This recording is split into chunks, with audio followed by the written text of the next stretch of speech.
કાકા એક વેફરનું પેકેટ આપો ને. 500 ના ખુલ્લા જોઉં એટલા માટે 5 રૂપિયાનું પડેકું લીધું નહીં ખુલ્લા જાય ના લે ખુલ્લા ના લે. મને 5 રૂપિયામાં પડીકું ખવડાવું તો હું ખુલ્લા લઈ આલું. હા તે ખાઈ લે.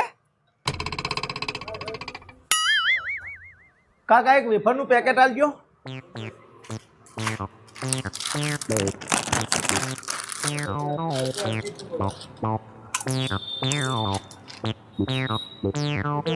લ્યો કાપી લ્યો. તું કચરાભાઈનો છોકરો ને? ઓ વાહ.